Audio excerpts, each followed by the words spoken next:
Ini langsung nih aku nih. Oke. Oke, teman-teman, kenalin aku Ziko Yosep Tobing selaku Ketua Panitia Temu Raya ke-10 Arise. Mau cerita-cerita dikit sih tentang awal mula Temu Raya Arise ini gimana sih ya. Sebenarnya kalau dari aku pribadi ini adalah suatu pengalaman yang baru banget. Karena sejujurnya dari aku pribadi, aku belum pernah ikut Temu Raya sebelumnya. Sebagai peserta maupun panitia aku belum pernah ikut sama sekali. Jadi kebetulan dari pengurus pusat saya diminta untuk menjadi ketua panitia Temu Raya ini. Saya juga agak bingung-bingung dikit sih sebenarnya. Jadi karena belum pernah nyobain ya Temu Raya yang biasanya itu kayak gimana sih. Karena konsepnya berubah dari offline ke online, akhirnya saya sebagai ketua panitia juga dengan khususnya mungkin di acara dengan teman-teman acara itu kita kayak membuat sesuatu hal baru yang kita nggak punya patokannya gitu. Jadi belum pernah ada acara yang seperti ini sebelumnya di Kristiaso khususnya. Jadi kita sempat lumayan lah kita berdebat-berdebat kecil tentang konsep. Jadi kayak ada miss dikit, terus kita mencoba masukin ide-ide yang ternyata setelah kita pikirin ide ternyata nggak pas. Sampai akhirnya jadilah Temu Raya 10 Arise ini dengan konsep yang fresh, baru, gaya apa ya, dengan gabungan pemikiran teman-teman semua kita coba gabungin jadi satu, akhirnya sampai menjadi bungkusan yang menurut saya sebagai ketua panitia itu luar biasa banget sebenarnya di hari H, bahkan mulai dari proses sebelum hari H-nya. Dari tema dulu ya. Jadi tema Arise itu kita tentuin di bulan Desember tahun lalu. Itu kita lagi ngobrol-ngobrol santai di rumahnya Diki. Jadi kita ngelihat tema-tema Temu Raya sebelum-sebelumnya biasanya kan dua kata ada apa namanya masih tema Temu Raya Zik, no limit. Jadi karena patokan sama yang kayak gitu, jadi apa ya temanya ya yang cocok ya, yang enak untuk kita angkat untuk tahun ini. Pas juga keadaan lagi COVID dan juga keadaan pemuda lagi melempem-lempemnya karena jarang ngumpul dan lain sebagainya, dan juga mungkin cara mereka berpelayanan itu mungkin jarang dapat bagian karena gereja pun juga banyak yang online kan, jadi lebih diutamakan majelis yang ada di gereja dan juga pendeta. Jadinya yang kami angkat itu ya Arise kalau secara KBBI itu artinya timbul, muncul.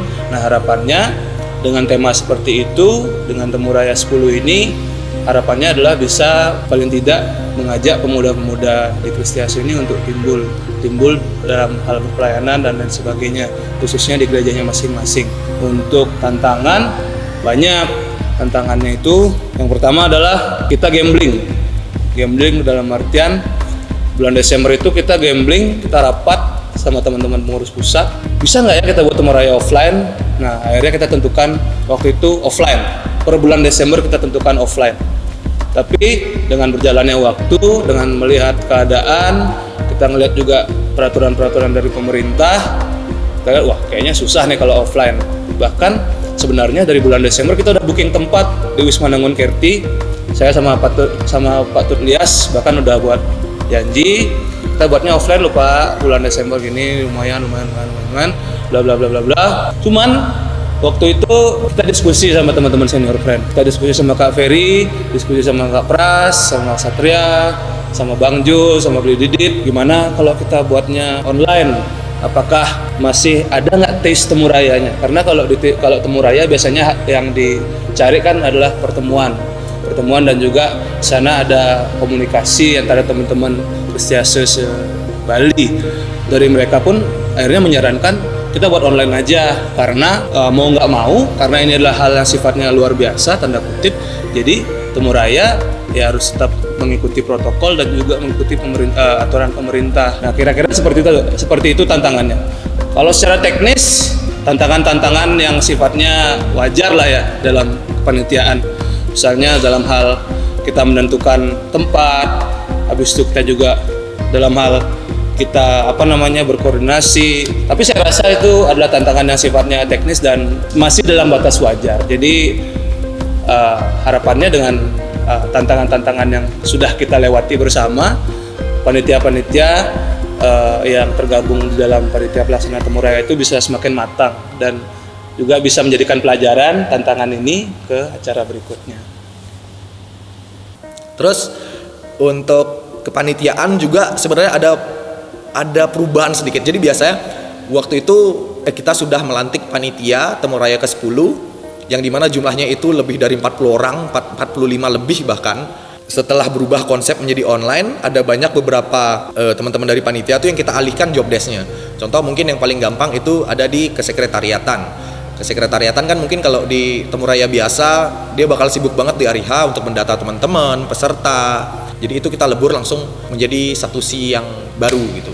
Akhirnya kita memutuskan, akhirnya saya minta tolong dengan Aga sebagai ketua umum untuk membuatkan SK perubahan kepanitiaan, dan akhirnya kita rubah kepanitiaan itu menjadi sebuah divisi, yang dimana divisinya ini kita terinspirasi dari divisi-divisi dalam dunia pertelevisian, yang itu dimana kita menggunakan kayak divisi acara, logistik, terus ada divisi media kreatif dan lain-lain lah, penggalian dana tetap. Pokoknya kita bikin mirip-mirip dengan sebuah kantor TV dia jadinya. Dalam tantangan mungkin tantangannya lebih banyak ke diri kita sendiri ya. Jadi kayak kita yang mengkonsep ini mempunyai tantangan tuh gimana ya, kira-kira respon teman-teman yang biasa yang ngikutin Temu Raya. Kita juga sempat sharing-sharing sama teman-teman lain yang kayak Temu Raya online kan, kita juga kayak saya khususnya juga mikir iya ya nih Temu Raya loh, namanya Temu Raya, masa kita tidak bertemu? Namanya itu udah Temu Raya, masa kita nggak bertemu secara langsung sih gitu, yang biasanya juga semuanya Temu Raya itu diadakan secara offline. Mau ceritain tentang selama proses menuju hari H, banyak banget kejutan-kejutannya sebenarnya. Jadi awalnya kita mengundang A dan B, ternyata di A di sana mereka tidak bisa hadir untuk ke Bali. Terus yang B dia tidak merespon apa yang kita minta, sampai akhirnya kita bertemu dengan Yesua Abraham dan Ignite GKI, yang dimana itu juga salah satu hal yang spesial buat kita. Ternyata dari Ignite GKI juga menawarkan diri, dari Pendeta Ariel Susanto. Terima kasih banyak Pak Pendeta sudah menawarkan kita untuk kolaborasi dari Kristiase dengan tim Ignite GKI, yang akhirnya menghasilkan cover lagu Haleluya Pujilah Kidung Jemaat 1 yang sudah ada di YouTube-nya Ignite GKI, dan memberikan kesempatan buat teman-teman Kristiase untuk rise, untuk timbul di situ.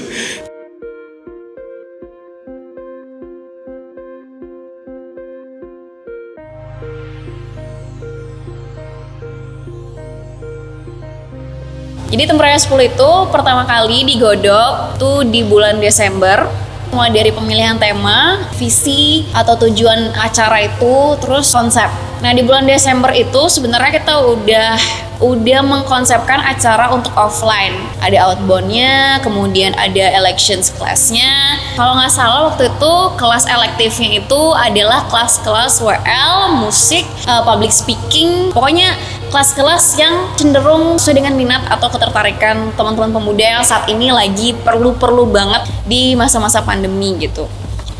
Dilema online itu karena nggak mudah ya buat bikin teman-teman tuh ada gitu.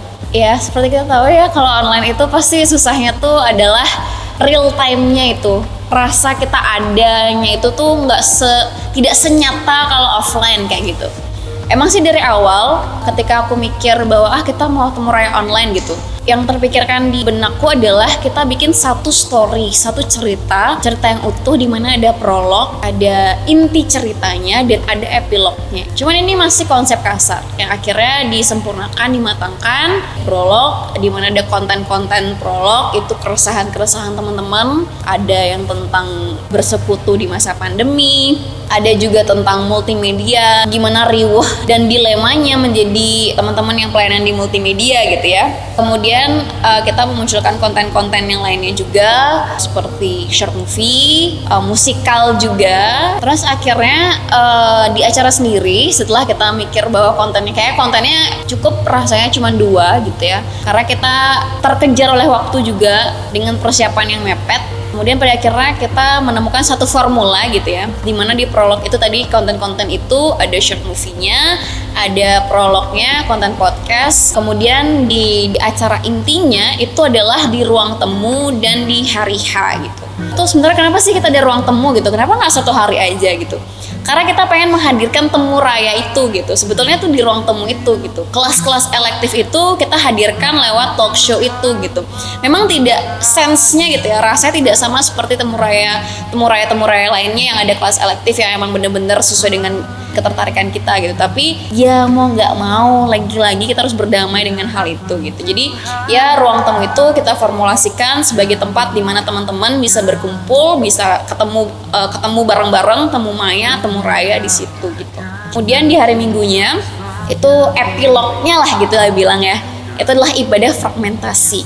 Aku tuh kepengennya gimana caranya supaya teman-teman itu dibawa seperti mengikuti alur sebuah cerita gitu kan, dari awal tadi prolog, kemudian di ruang temu, terus di endingnya tuh adalah ibadah gitu. Sama-sama bener-bener ngerasa ada satu hal yang bisa dipetik gitu dari temu raya ini. Ada satu hal yang bisa dibawa pulang gitu ya. Bukan dibawa pulang sih, ada satu hal yang bisa diingat gitu ya, di remember gitu ya, tentang Arise itu sendiri gitu. Dan aku rasa kalau cuman ibadah biasa itu nggak akan sedapat itu. Nah maka dari itu akhirnya aku mikir, kenapa kita nggak bikin awalnya itu adalah monolog gitu ya. Kenapa kita nggak bikin monolog, dan juga kenapa kita nggak bikin musikal gitu. Karena aku tipikal yang audiovisual. Kalau misalnya audiovisualnya menarik ya, itu akan benar-benar tertanam terus gitu di aku gitu. Jadi aku berusaha memposisikan diriku di teman-teman itu. Kalau cuma dengar khotbah aja, semenarik apapun khotbahnya itu tidak akan terpatri di ingatan gitu, tidak akan diingat selalu gitu. Tapi kalau misalnya dalam bentuk-bentuk form-form yang lain, paling enggak ada satu yang bisa, oh musikal yang ini ya, oh teater yang ini atau monolog yang ini ya gitu. Itu bisa akan diceritakan terus-menerus gitu. Dan aku rasa kan jauh lebih menarik aja sih kemasannya kayak gitu. Ada monolog, ada musikal gitu. Cuman berjalannya waktu dan proses, monolog ini aku rasa kurang cocok aja karena rasanya nggak semua orang bisa menikmati monolog, sehingga akhirnya kita pakai ganti dengan teater bayangan gitu. Tantangannya ya banyak sih sebetulnya ya, karena ini pandemi. Walaupun aku mungkin pernah gitu ya jadi isi acara, tapi temu raya online itu belum pernah sama sekali gitu. Dan ini menjadi satu tantangan yang membuat aku ngerasa bahwa kalau nggak sekarang kita ambil tantangan ini, kita nggak akan pernah tahu kayak gitu. Yang kedua adalah bikin konten itu tidak mudah gitu ya. Dan aku bersyukur banget aku dibantu oleh banyak orang yang hebat gitu ya, yang memang profesional di bidang digital dan multimedia gitu, sehingga segala ide-ide yang aku keluarkan mereka respect, mereka hargai, dan mereka mengeksekusi itu beyond of my expectation gitu loh, di luar ekspektasiku gitu, melebihi ekspektasiku kayak gitu. Aku cuma pengen bilang, Temu Raya 10 ini bukan ajang membanggakan diri, bukan ajang membanggakan pengurus pusat, bukan juga ajang pembuktian bahwa Temu Raya ini jauh lebih bagus daripada Temu Raya sebelumnya. Enggak. Tapi Temu Raya 10 ini adalah, mari kita lihat gitu ya, Temu Raya 10 ini sebagai satu momentum di mana pemuda itu bergerak bersama-sama, satu momentum di mana pemuda tuh bersatu gitu, di bawah payung yang sama, di bawah Kristiase. Dan kita bisa mampu gitu ya, tidak kalah oleh kondisi, tidak kalah oleh situasi kayak gitu. Jadi buat kalian semua, terima kasih banyak sudah mendukung penuh, sudah nonton, sudah menyaksikan, sudah story gitu ya, sudah direct message ke admin gitu ya. Itu tuh bener-bener membuat semangat dan merasa hangat gitu di hati gitu. Shalom teman-teman Kristiase, kenalin nama saya Ian. Saya di Temu Raya 10 ini dipercaya buat sama teman-teman jadi koor media kreatif. Nah awalnya nih namanya Public Dog lah biasanya, tapi karena konsep kita kali ini adalah online, maka semuanya dirombak menjadi seperti layaknya sebuah program TV. Jadi ada divisi-divisi gitu. Awalnya sih nggak sempat berpikiran ya karena bakalan online kayak gini, karena jujur dari kita sangat baru untuk mengenali alat-alat seperti broadcasting, bagaimana menayangkan itu secara live stream, itu hal-hal yang baru lah buat kita. Nah itu sebenarnya menjadi tantangan, dan juga dari kita karena online kita diberi kesempatan untuk membantu rangkaian acara untuk membuat konten-konten. Nah konten-kontennya itu ada short movie, ada teater siluet, ada juga kolaborasi dengan Ignite, dan juga penayangan saat hari H live stream dari via Zoom dan YouTube. Kendalanya sih yang pertama itu adalah di alat-alat dimana kita belum terbiasa lah bisa dibilang dengan alat-alat broadcasting kayak gitu. Bagaimana mengoperasikan live stream dari beberapa kawan-kawan kita, ada yang sudah biasa dan saya pun belum begitu mengetahui lah bagaimana caranya menayangkan dan memproduksi konten dengan cara live streaming gitu. Kendalanya lagi itu sebenarnya sih banyak ya, terutama di bagaimana cara kita mengkorin acara secara live gitu, karena kan ini baru pertama kali kita jalanin dan juga orang-orangnya juga banyak yang baru belajar, terutama saya gitu. Tapi puji Tuhan teman-teman media kreatif tuh luar biasa banget, cepat banget bisa implementasikan apa yang dari acara pengen. Terus kita juga bisa brainstorming sama-sama, bisa dengan cepat menyelesaikan ide-ide gitu loh, ditampung dengan cepat juga di eksekusinya gitu. Keren sih, keren banget teman-teman Medcre. Dan juga berbicara persiapan hari H tuh agak gimana ya, agak deg-degan sih karena core-nya dari puncak acara kita gitu loh. Kalau misalkan ini nggak berhasil kan useless gitu apa yang kita udah buat selama ini gitu. Jadi pas persiapan hari H tuh sih tegang banget aku, terutama karena belum ada di bayanganku bagaimana perjalanan acara gitu. Tapi puji Tuhan, salut buat teman-teman Medcre, khususnya ada Gilang, Aryan, Ezra, Greg, David, sama Dede. Ada Quentin juga dibantu sama Yosa, ada Kak Diki juga.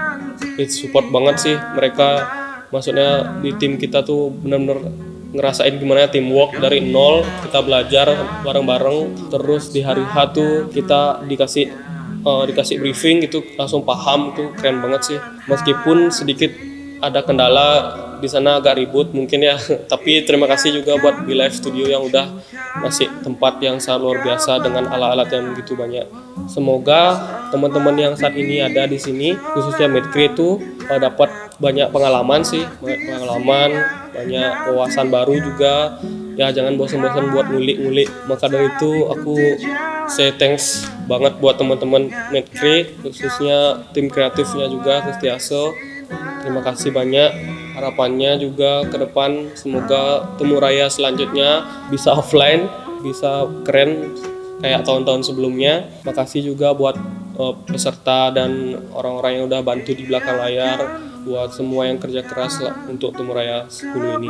Tetap saya berterima kasih buat teman-teman panitia khususnya, dan juga teman-teman peserta yang sudah ikut dalam meramaikan rangkaian acara Temu Raya 10 Arise ini. Semoga acara yang kita buat ini bisa benar-benar membuat kita berani timbul atau berani muncul untuk menjadi sebuah batu loncatan buat kita untuk mau berkembang lagi untuk melayani Tuhan. Saya Ziko Tobing selaku ketua panitia mengucapkan terima kasih lagi sekali. Kita tutup dengan Kristiase Arise.